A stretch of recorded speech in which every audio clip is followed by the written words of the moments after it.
5000-ലധികം ആളുകൾ താമസിക്കുന്ന കൊച്ചിയിലെ തന്നെ ഏറ്റവും വലിയ ഫ്ലാറ്റ് സമുച്ചയങ്ങളിലൊന്നാണ് DLF ഫ്ലാറ്റ് സമുച്ചയം. ഈ ഫ്ലാറ്റ് സമുച്ചയത്തിലാണ് ഇന്ന് രാവിലെ മുതൽ 350-ലധികം ആളുകൾ ചികിത്സയിലായിരിക്കുന്ന വിവരം പുറത്തു വരുന്നത്.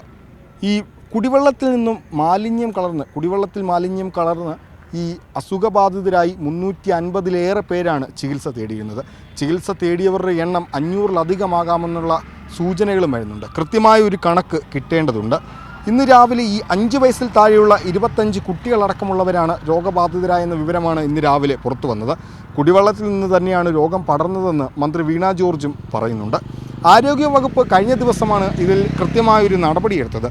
മെയ് 25 മുതൽ തന്നെ ഈ രോഗലക്ഷണങ്ങൾ ഈ ഫ്ലാറ്റുകളിൽ പലർക്കും കാണിച്ചിട്ടുണ്ടെങ്കിലും ആരോഗ്യവകുപ്പ് കഴിഞ്ഞ ദിവസമാണ് ഇതിനെ വേണ്ടത്ര കാര്യമായി എടുത്തിട്ടുള്ളത്. കഴിഞ്ഞ ദിവസം ഇവിടെ എത്തി ജലസാമ്പിളടക്കം അവർ ശേഖരിച്ചിട്ടുമുണ്ട്. ഇന്ന് ഫ്ലാറ്റിൽ ഒരു പ്രത്യേക മെഡിക്കൽ ക്യാമ്പ് നടക്കുന്നുണ്ട്. ഒപ്പം തന്നെ ഈ ആരോഗ്യവകുപ്പ് ഉദ്യോഗസ്ഥർ, ആശാ വർക്കർമാർ അടക്കമുള്ളവർ ഇവിടെ ഓരോ ഫ്ലാറ്റുകളിലും 12 ടവറുകളിലായി 1200ഓളം ഫ്ലാറ്റുകളുള്ള 5000-ലധികം ആളുകൾ താമസിക്കുന്ന ഈ ഫ്ലാറ്റ് സമുച്ചയത്തിലെ ഓരോ ഫ്ലാറ്റുകളിലും എത്തി അവർ കൃത്യമായ കണക്കുകൾ ശേഖരിക്കുന്നു, അല്ലെങ്കിൽ ഈ ഫ്ലാറ്റുകളിലെ സ്ഥിതിവിവരങ്ങളൊക്കെ ശേഖരിക്കുന്നുണ്ട്. ഈ വെള്ളത്തിൽ പ്രശ്നമുണ്ടായിരുന്നെന്നും ആരോഗ്യവകുപ്പെത്തി എല്ലാ സ്രോതസ്സുകളും പരിശോധിച്ച് വൃത്തിയാക്കിയിട്ടുണ്ടെന്നും പ്രശ്നം കൂടുതൽ രൂക്ഷമാകില്ലെന്നുമാണ് ഇവിടുത്തെ ഫ്ലാറ്റ് അസോസിയേഷനുകൾ പറയുന്നത്. പരിശോധനകൾ തുടരുമെന്നും ആശങ്കപ്പെടേണ്ടതില്ലെന്നും ആരും ഗുരുതരാവസ്ഥയിലല്ലെന്നും അവർ സൂചിപ്പിക്കുന്നുമുണ്ട്. എന്നാൽ വിശദമായ പരിശോധനയ്ക്ക് ശേഷം മാത്രമേ എന്താണ് കാരണമെന്ന് ഇവിടെ പറയാൻ സാധിക്കുകയുള്ളൂ. ഈ വിദഗ്ധ സംഘം കൊച്ചിയിലേക്ക് എത്തും. ഈ തിരുവനന്തപുരത്ത് നിന്നൊരു വിദഗ്ധ സംഘം അത് കൊച്ചിയിലേക്ക് എത്തുന്നുണ്ട്. 30 അംഗങ്ങളാണ് ഈ വിദഗ്ധ സംഘത്തിലുണ്ടാവുക. മന്ത്രി വീണ ജോർജിൻ്റെ പ്രത്യേക നിർദ്ദേശത്തെ തുടർന്നാണ് ഈ സംഘം ഇവിടേക്ക് എത്തുന്നത്.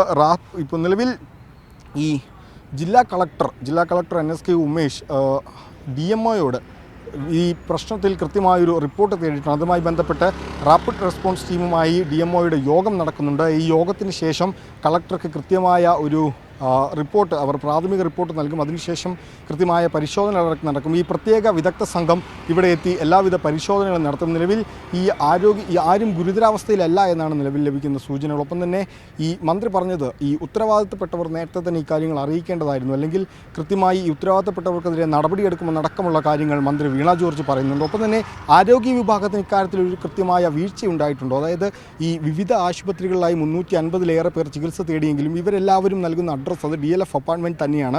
അപ്പോൾ ഇത്രയധികം ആളുകൾ കഴിഞ്ഞ കുറേയേറെ ദിവസങ്ങളിലായി ഇങ്ങനെ ചികിത്സ തേടിയപ്പോൾ അത് കൃത്യമായി കണ്ടെത്താൻ ആരോഗ്യവകുപ്പിന് കഴിയാതിരുന്നു എന്നത് വലിയൊരു വീഴ്ചയായി കാണുന്നുണ്ട്. അപ്പം തന്നെ അത് പരിശോധിക്കേണ്ട സാഹചര്യമുണ്ട്. ഒപ്പം തന്നെ ഈ വെള്ളം കൊണ്ടുവരുന്നത് പുറത്തു നിന്നാണ്. കഴിഞ്ഞ വേനലിൽ ഇവിടുത്തെ വിവിധ സോഴ്സുകളിൽ വെള്ളം തീർന്നിരുന്നു. നേരത്തെ ഇവിടുത്തെ സോഴ്സുകളിൽ തന്നെയാണ് വെള്ളം എടുത്തിരുന്നത്. എന്നാൽ ഈ വേനലിൽ വെള്ളം കിട്ടുന്നതിൽ നിലച്ചതോടെ തന്നെ പുറത്തുനിന്ന് ടാങ്കറുകളിലാണ് വെള്ളം എത്തിക്കുന്നത് വിവിധയിടങ്ങളിൽ നിന്ന്. അപ്പോൾ തന്നെ ഈ വിവിധയിടങ്ങളിൽ നിന്ന് ടാങ്കറിൽ എവിടെ നിന്നെടുത്ത വെള്ളത്തിലാണ് ഇങ്ങനെ മാലിന്യം കലർന്നത്. ഒപ്പം തന്നെ ഈ വെള്ളമെടുത്ത സ്ഥലത്ത് നിന്ന് മറ്റെവിടേക്കെങ്കിലും വെള്ളം കൊണ്ടുപോകുന്നുണ്ടോ എന്നതടക്കമുള്ള കാര്യങ്ങളും പരിശോധിക്കുന്നുണ്ട്. ഏതായാലും വലിയ തോതിലുള്ള പരിശോധന ഇക്കാര്യത്തിൽ വേണ്ടിവരേണ്ടത്. നിലവിൽ 338 പേരാണ് രോഗാവസ്ഥയിലുള്ളത്.